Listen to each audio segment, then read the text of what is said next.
As Iran-United States negotiations edge closer to a possible breakthrough, differences have surfaced over the future of Lebanon. For months, Lebanon has been sustaining barrage of Israeli attacks. Its fate has now become a major hurdle in securing a wider peace deal. In the latest, Israeli Prime Minister,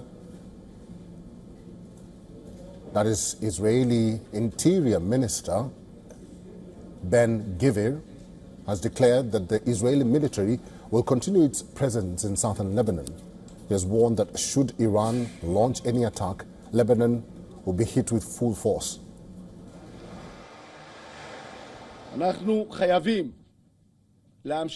We must continue to demolish the houses in southern Lebanon. We must continue to push back the residents of southern Lebanon. We must continue to eliminate Hezbollah terrorists in Lebanon.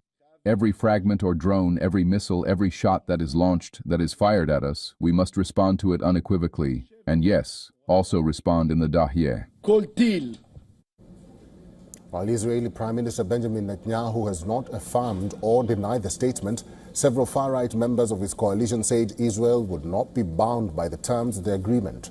Under the proposed deal, an end to attacks in Lebanon is a key condition for the agreement to materialize. Meanwhile, Iran has been pressing the United States to ensure that Israel remains committed to halting violence in Lebanon. In fact, Hezbollah has welcomed Iran's efforts to include security guarantees for Lebanon in the proposed deal.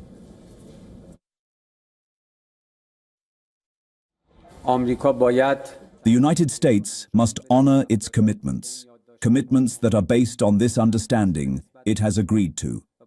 And it must ensure that the Zionist regime also fulfill its own commitments regarding the cessation of war in Lebanon. For months, the Israeli Prime Minister has heavily lobbied the White House to maintain absolute military pressure. Israel has also continued its offensive in Lebanon, claiming to target Hezbollah via air and on the ground. Amid this, US President Trump publicly turned up the heat on Israeli Prime Minister Netanyahu. Trump claims Netanyahu almost derailed US-Iran peace talks, calling him a very difficult guy.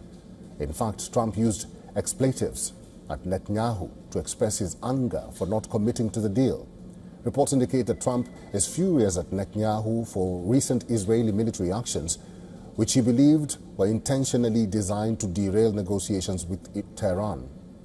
Israel struck Beirut's Hezbollah-controlled Nabatiyeh district just hours before Washington and Tehran were due to unveil a preliminary agreement.